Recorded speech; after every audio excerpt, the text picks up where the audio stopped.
Assalamualaikum warahmatullahi wabarakatuh. Saya Abdul Rahman Jamil dengan NIM 240701055. Di sini saya akan menjawab pertanyaan pada pertemuan 4 dengan materi definisi dan akidah Aswaja An-Nahdiyah yang ada pada buku Aswaja. Soal yang pertama yaitu jelaskan perbedaan sifat salbiyah dan ma'ani. Perbedaannya yaitu sifat salbiyah adalah sifat yang berfungsi untuk menafikan segala sesuatu yang tidak layak disandarkan kepada Allah.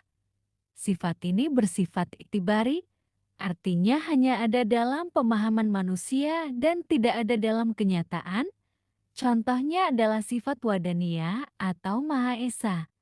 Sekte Mu'tazilah masih menetapkan sifat ini karena penetapan sifat ini tidak berdampak ta'adudul kudama dan jumlahnya tidak terbatas. Tetapi ada 5 sifat utama sebagai induknya. Sifat ma'ani adalah sifat yang ada pada kenyataan.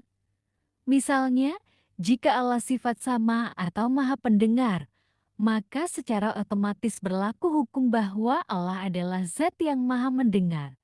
Karena sifat ma'ani ada wujudnya dalam kenyataan, sekte Mu'tazilah menafikan sifat-sifat ini. Sebab jika sifat ini ditetapkan, maka akan berkonsekuensi ta'aduduh atau ada lebih dari satu perkara yang kadim dan jumlahnya tidak terbatas, tetapi ada 7 sifat utama yang dapat dijangkau akal manusia. Soal yang kedua, mengapa 20 sifat wajib bagi Allah disebut sifat induk dan mengapa ulama merumuskannya ke dalam 20 sifat tidak lebih dari itu? 20 sifat wajib bagi Allah disebut sifat induk atau mahat alifat karena seluruh sifat-sifat yang dijelaskan dalam Al-Quran ataupun hadis menginduk kepada 20 sifat tersebut. Misalnya, dalam Asmaul Husna terdapat sifat Al-Raqib atau yang maha mengawasi. Tentu tidak akan dapat mengawasi kalau tidak mempunyai sifat sama atau mendengar basyar melihat hayat hidup dan seterusnya.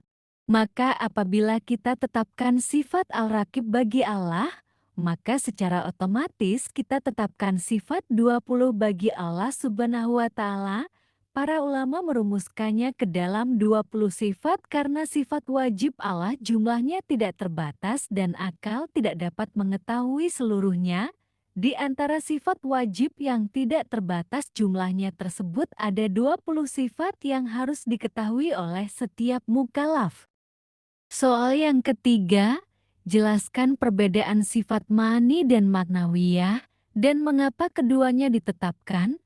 Bukan salah satunya saja perbedaannya yaitu sifat ma'ani adalah sifat yang ada pada kenyataan. Misalnya, jika Allah sifat sama atau maha pendengar, maka secara otomatis berlaku hukum bahwa Allah adalah zat yang maha mendengar. Karena sifat ma'ani ada wujudnya dalam kenyataan, sekte Mu'tazilah menafikan sifat-sifat ini. Sebab jika sifat ini ditetapkan, maka akan berkonsekuensi ta'atudul kudama atau ada lebih dari satu perkara yang kadim. Dan jumlahnya tidak terbatas, tetapi ada 7 sifat utama yang dapat dicangkau akal manusia. Sifat maknawiyah adalah sifat yang secara otomatis ada apabila sifat ma'ani ditetapkan. Misalnya apabila sifat kudra atau kuasa ditetapkan bagi Allah, maka adanya Allah kadiran atau zat yang kuasa. Sifat maknawiyah tidak terbatas jumlahnya. Namun yang dapat dijangkau oleh akal manusia ada 7. Sifat ma'ani dan sifat maknawiyah ditetapkan keduanya karena memiliki hubungan yang saling berkaitan.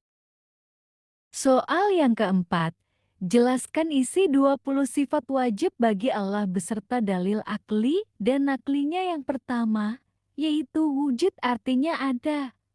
Sifat wujud menunjukkan bahwa Allah mempunyai zat yang ada.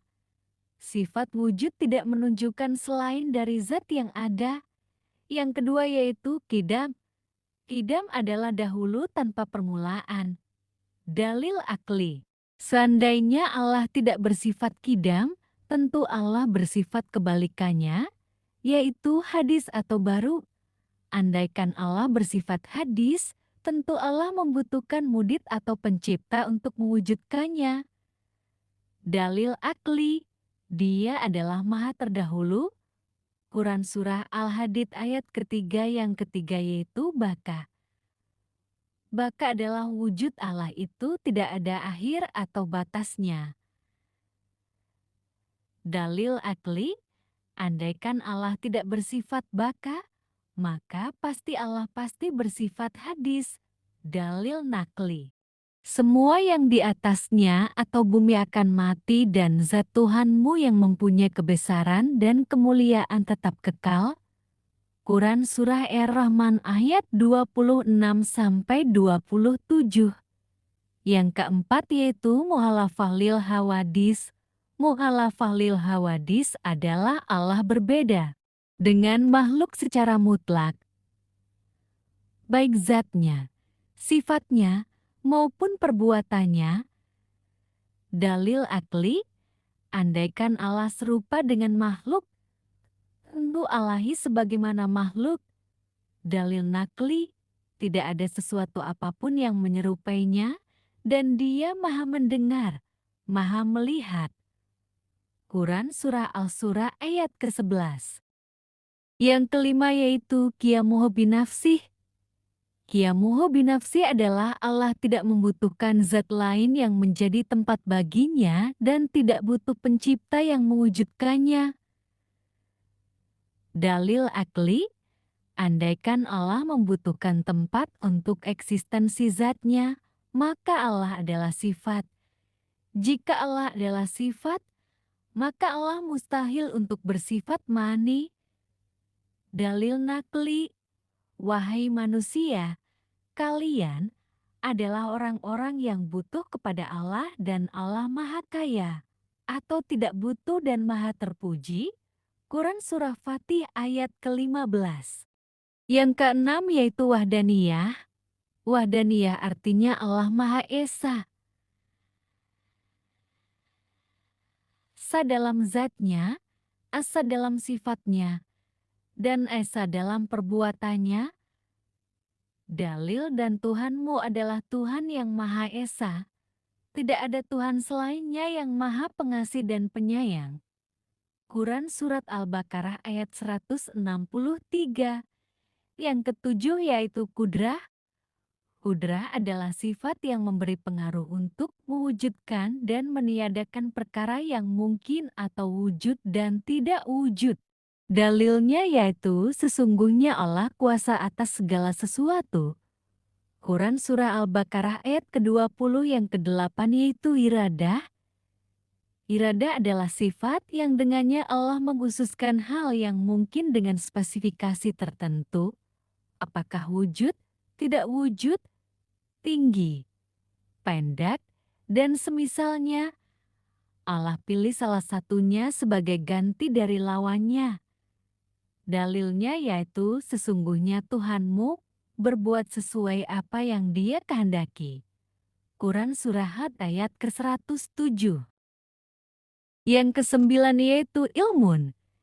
Ilmun adalah sifat kadimah yang ada pada zat Allah yang dengannya Allah mengetahui segala hal yang wajib, mustahil maupun jaiz akli dengan pengetahuan yang sempurna sesuai hakikatnya secara terperinci dan tanpa didahului ketidaktahuan. Dalil akli wujudnya alam semesta yang demikian detailnya ini. Jika Allah tidak bersifat ilmu, maka Allah bersifat bodoh. Jika Allah bodoh, maka pasti tidak akan membuat alam semesta yang demikian indah ini. Yang ke-10 yaitu hayat atau hidup. Hayat adalah sifat yang menjadikan yang bersifat untuk dapat idrak atau mengetahui. Dalil nakli, Allah tidak ada Tuhan selain Dia yang maha hidup yang terus-menerus mengurus makhluknya. Quran Surat Al Imran ayat 2 ke-11 sama, atau mendengar dan basyar atau melihat. Dalil akli, andaikan Allah tidak bersifat keduanya, Tentu Allah bersifat kebalikannya yakni tuli dan buta. Dalil nakli. Tidak ada sesuatu apapun yang menyerupai Allah dan Dia Maha Mendengar, Maha Melihat. Quran Surah Asy-Syura ayat ke-11 sekian, terima kasih.